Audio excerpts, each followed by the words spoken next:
All right, hello everyone. I want to talk to you today about How to Train Your Dragon, the live action remake. This is a 2025 film, and I must say, I think this is the greatest live action remake ever made. I think How to Train Your Dragon did this is a masterclass in not just, a remake, but also a live action remake. And on top of being a live action remake, trying to stay as true as possible to the the core of what the original story was trying to tell. And those were the values of relationship between the father and the son, and the man and the beast, and how these two are sort of a gateway for a coming of age story, right? So these are three amazing elements that we know of from the original cartoon, the animated film, and such a long time later. I can barely remember watching the animated film, but when I watched this, everything started to come back to me piece by piece. But I kind of appreciated the fact that I did not watch the animated film recently, just so that the story still feels kind of fresh.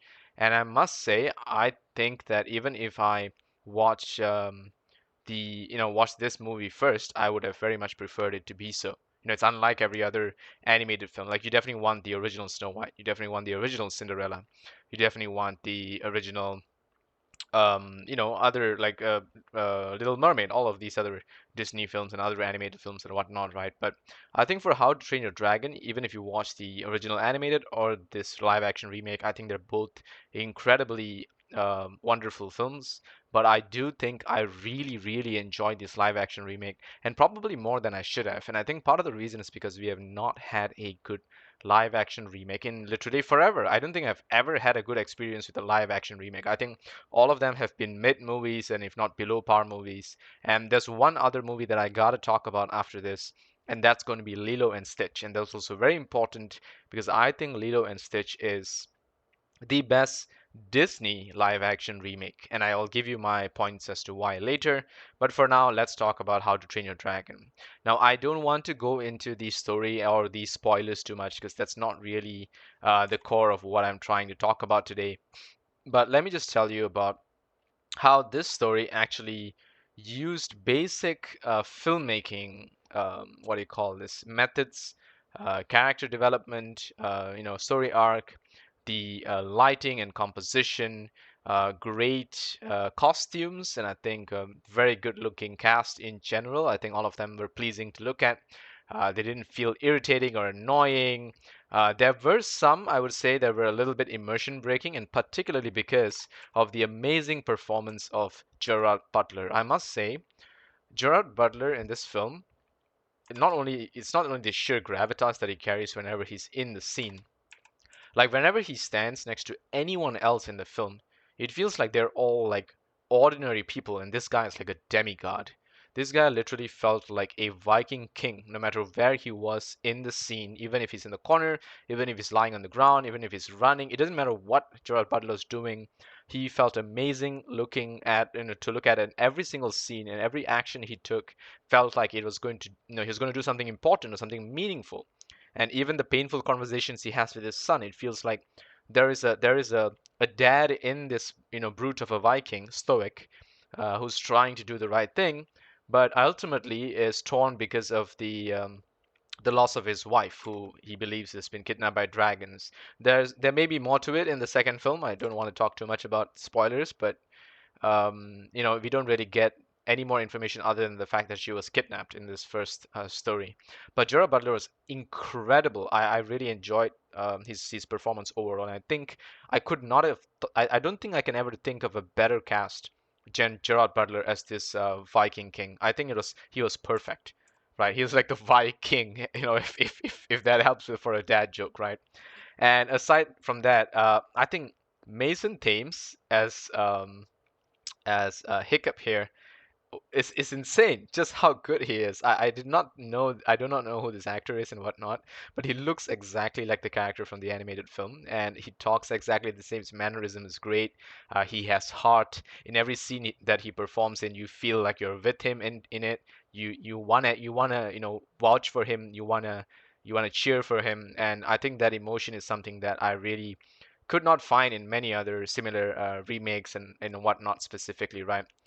Is it the greatest film of this sort? I wouldn't say so, but I think it definitely is one of the greatest um, in terms of just an action film. I think it's really, really good action film. I think overall the action sequences are amazing, and as you can see, the scene has this very good what do you call this three-section portion that if you guys know about filmmaking, they create these grid lines where they decide how to actually shoot the scenes, and they really know how to make certain scenes feel comfortable and uncomfortable, and it's partly to do with the way they cut in certain objects into the scenes to kind of annoy you at certain times. Like you see, this is a very close-up scene where they're trying to make you feel claustrophobic.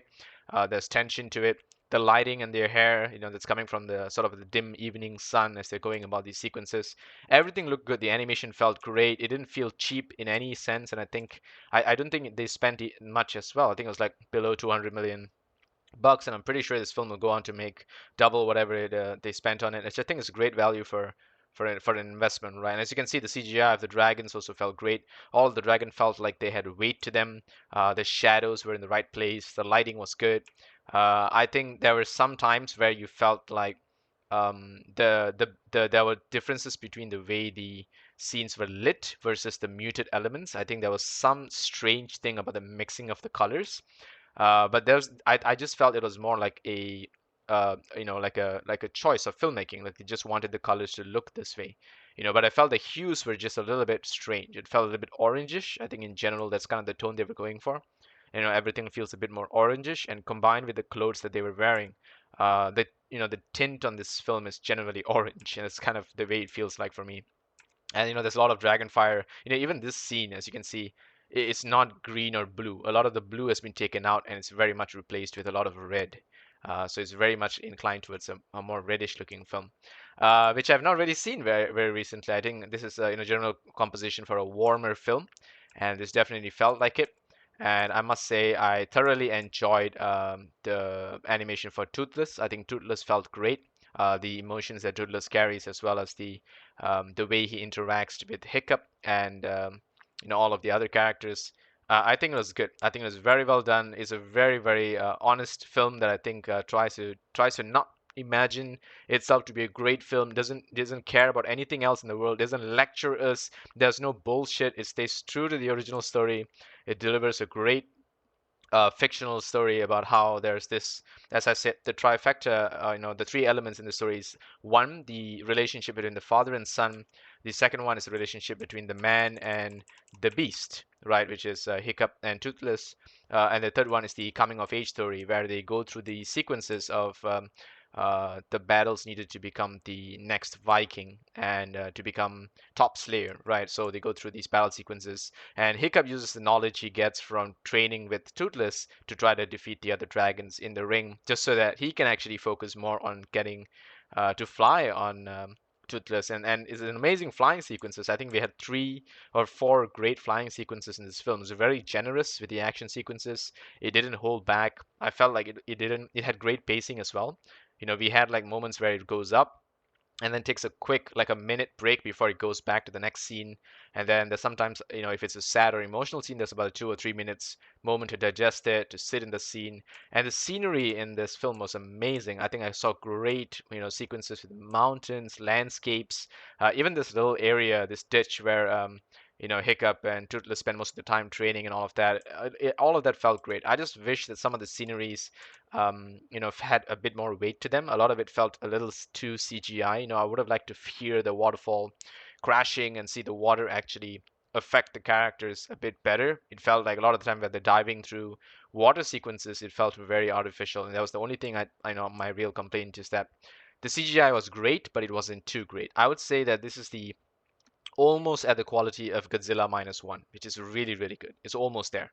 And I had a friend who watched it in 4DX, who also told me that he had a great experience in 4DX, and then it looks, great in 4DX as well. I didn't, unfortunately, didn't go to 4DX. It was just a regular film for me.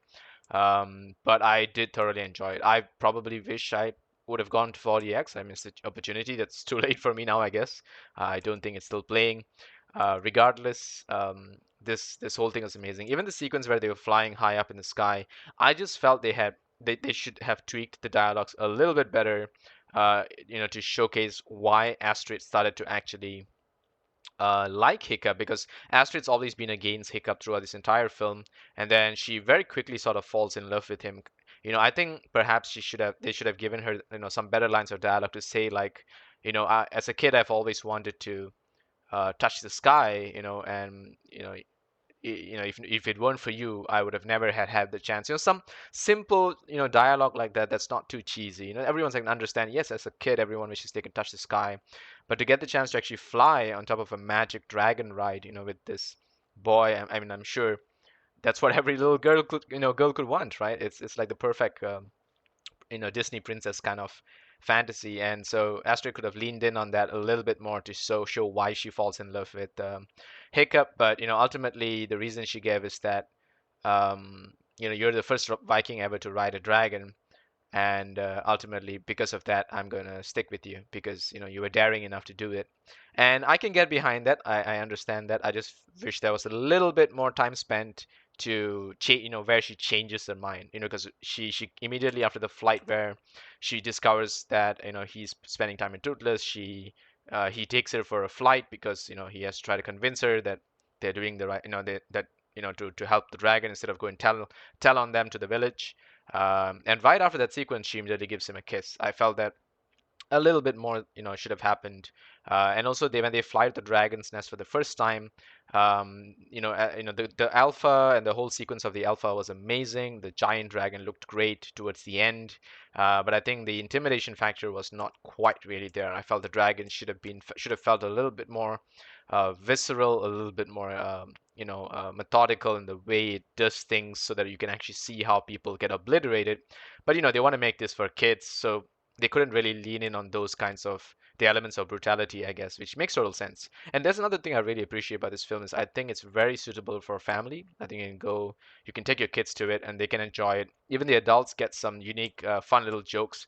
Like there's one joke which I got it and my wife didn't quite get it. I was trying to explain to her that so Hiccup gets a helmet from his dad, and his dad says that the helmet that he has is actually, the helmet that he gives his son is actually half of his mother's breastplate, and the other half is on his father's head. So what he's trying to say is that his mother had such massive tits that the two halves of the breastplates are big enough to turn into helmets. and it's a joke that would breeze over kids and most people, but as an adult, it's kind of something that you understand. And I really like those little moments where they insert those elements just to tell you like, hey, we know these jokes are just for you adults. Just stick in with us. We're just trying to. This is for the kids, but hey, here's one for you, right? And I like those things. And even the dragons, the designs of them looked amazing. I felt like they just took the dragons from the animated film and they literally just enhanced them. Like they didn't ruin them. They didn't make them any weirder or worse or cornier or cheesier. They just literally made them better. And that's something that's very difficult to do. A lot of films fail to do it. And even the character of Astrid, as much as she comes off as a very Mary Sue like character, she's still completely defeated by the intelligence that is shown by Hiccup. And she's a brute. She's straight up a very strength driven character. She's been training her whole life to be a Viking. It makes sense why she's so talented at her age against the other kids her age, right? Because none of them are truly adults. And that makes perfect sense. There's also, if you notice, among the adult Viking, there's actually no other women warriors. Most of them, I think almost 99% of them are men. So Astrid is certainly an exception in this film. She truly is someone who worked hard to try to be where she is. And despite all that, she can't keep up with the genius of Hiccup. And eventually, Hiccup does win Top Slayer and defeats Astrid. And in the end, Astrid still needs Hiccup to help her, and Hiccup also needs Astrid. And they realize that they're two halves of a better whole. And so they join forces and help everyone out. And I think that whole sequence was fantastic, amazing. I really liked it. I think it was there were some groups of characters who you'll be thinking like, why are there like Asian and black people in a story about Vikings? But that's also explained in the film. Like this guy, I don't know whether it's like Indian or Arabian or whatever, but he clearly doesn't look black or white. And in this sequence, Gerard Butler is actually talking to all of these other groups of Vikings before they head out to look for the dragon's nest. And in his pep talk, part of the talk is he's talking like, all of you came from different parts of the world to join us against our fight against the dragons, because the northern wall is the one that's actually facing the dragons first. So the village that they're at, which is a Burke or something like that, is actually like the stronghold of where they are warding off these dragons from invading all of everything else that's south of them. And so all of these other people actually from around the world, and they join forces together with the Vikings, and they're living with them and fighting with them. And it's great. I like that whole explanation, and it didn't take too long. It was like a minute explanation, and also still the most of the people you see are truly whites looking, Scottish, Norwegian men, generally, these kinds of folk, which makes perfect sense. So I think generally this film didn't try to push in any kind of nonsense. There wasn't any of that LGBT crap, right? It was just very straightforward. Father son love story, and you know got boy and girl, and then man and beast, and then a coming of age story. And I think all of these elements worked really well, right? I really, really enjoyed it. So, all in all, I have to say I'm going to give How to Train Your Dragon. As you can see, my rating's already here, but I'm just going to tell you guys it's a solid 8 out of 10. I really, really, really like this film, right? And I really want more of this. The reason I'm rating this film as high as this is not because it's a perfect film. Like, is this like a Dark Knight level film? Is this like a Inception level film? Is this like a Hunter x Hunter level story? It's hardly that. So it can't get a 9, it can't get a 10. It's going to stay at an 8, but an 8 is the highest I've ever given to an animated film in a long, long time, right? Especially a live action remake. I don't think I've ever given a live action remake an 8, let alone even a 7. I think most of them are 6 or 5 or below. But I really enjoyed this film. I think it's a great film, and everyone should watch this at least once in their life, because this is a seriously good film. And it's, I think, a film that's worth rewatching too. Because right after watching the first time, I really felt like rewatching it. And because of the action sequences and the story and the character driven narratives, there's also things that I think in a second watch you understand a bit better. And as I said, you can watch it with your kid, you can watch it, I watch it with my wife, you can watch it with your friends. It's a great story for all ages. I really, really liked it. I want like a billion films like this. Please do not stop this. Whatever you guys are cooking at what's this, Universal, was it? um yeah, just do not stop. This is an amazing, amazing job. And Dean DeBlois, is that how you say his name? DeBlois, whatever. I'm sorry, I'm butchering your name, but this director did an amazing job. Mason Thames was a fantastic actor here. Nico Parker did a great as a supporting actor, and Gerard Butler was absolutely amazing. Like, dude, I really cannot imagine anyone else being this Viking King right now. This guy was insane. Nick Frost was also great in his role. He was like sort of this guy who has lost an arm and a leg and is training up all the Viking juniors. He did a great job. All of the other kids, I would say, probably were the weaker side characters in the story, but they did like fun stuff, which made us somewhat like them. Snotlout was a great character. Fishlegs also was funny. Rough Nut, probably the weakest, and Tough Nut, a slightly better character because he had a few more dialogues, I think, that made a bit more sense. And some of the other characters were, there and abouts, and not really doing enough. But generally, as you can see, the main cast is, I would say, stops at Tough Nut, and these are the main characters. About 8 of them, and they all did a great job. And of course, whoever did the motion capture for Toothless, what a fantastic thing that you have done. Toothless was amazing. He looked great. He felt great. He was cute and really enjoyable. At the same time, you can tell that he's still a dragon that could kill you, but he's a very intelligent dragon, and that's what they're showcasing here. So that's enough from me for now. I just want to tell you guys I really enjoyed this film and I highly recommend it. Please go check it out. How to Train Your Dragon is for me the best live action remake film ever made. I'm giving it an 8 out of 10, and let me tell me what you guys think. Did it deserve it? Did you guys watch it? If not, please go and check it out. That's what it is. See you guys in the next one. Take care.